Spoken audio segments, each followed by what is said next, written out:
Focuses on topic theory portion of the topic 2.5 and 2.6. So this is session 3. This is the third session for the week 1. It's 3D Cartesian vectors, how to represent them and how to add and subtract 3D Cartesian vectors. Topics 2.5 to 2.6.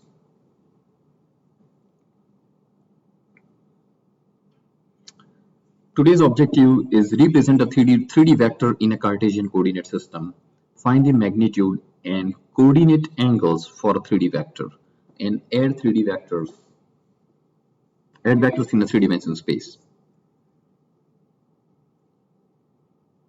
Application: many practical applications such as this spool involves the forces in 3 dimension, and in this case the power pole has wires helping to keep it upright in high winds.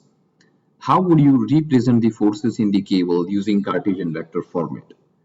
So we need to represent each FA and FB as a 3D Cartesian vectors. And that's why we have here three axes, X, Y, and Z. Another application, the radio tower is being supported at 3 different locations, and we need to calculate the resultant force at the top of the radio tower. And that resultant force we cannot easily find by adding these 3 forces together, because these are just the magnitudes.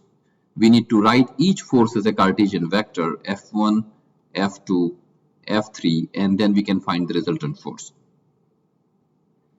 But for that, to find the angles for the resultant force, we need to understand the concept of unit vectors. So a unit vector for any given vector A is nothing but the vector divided by its magnitude. That is called unit vector, and we use small letter u for unit vector, and A indicates that the unit vector is written for vector A. Now unit vector has certain characteristics. Its magnitude is always 1. It does not have any dimension because it is vector divided by its own magnitude. So it is, for example, if it is position vector, then it is meter divided by meter. If it is force vector, then it is Newton divided by Newton. So it does not have any unit. And it points in the same direction as the original vector. Unit vector is a special vector. For any vector, we can find the unit vector by dividing its magnitude. And we are already familiar with the standard unit vector I and j for x and y axis. And we also have third vector k for z axis. So I, j, k are 3 unit vectors for x, y, and z axis respectively. Now, this is an example of a 3-dimension position vector where point P is 2 units along x, 3 units along y, and 5 units along z. So this is how the vector is represented graphically. Now, this vector makes 3 different angles. It makes angle alpha with x-axis, it makes angle beta with y-axis, and it makes angle gamma with z-axis. So for 3-dimensional vector, we will calculate 3 angles, alpha, beta, and gamma. So vector can be represented as its magnitude multiplied by direction in x along x, y, and z respectively. We can calculate the magnitude of 3D vector by square root of x component square, y component square plus z component square. 3 angles, cosine alpha, cosine beta, and cosine gamma, can be calculated by dividing the x component of vector by its magnitude, y component of vector by its magnitude, and z component of vector by its magnitude, where alpha, beta, and gamma, they must satisfy this condition.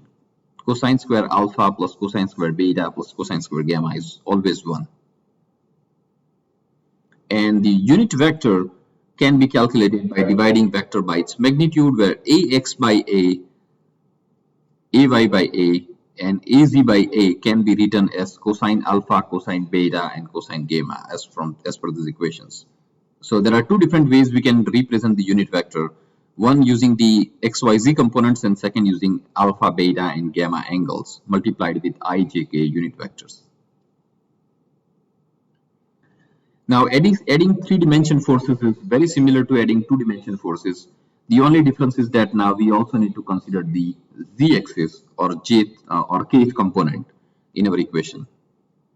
So if we have a vector A, which is written as ijk, Cartesian vector, vector B is written as a 3D Cartesian vector as shown in the slide, then the resultant vector can be calculated simply by adding x components together, y components together, and z components together. For subtraction, we can change the sign of the second vector to negative, and then we can find the negative, like a minus b subtraction for the resultant vector.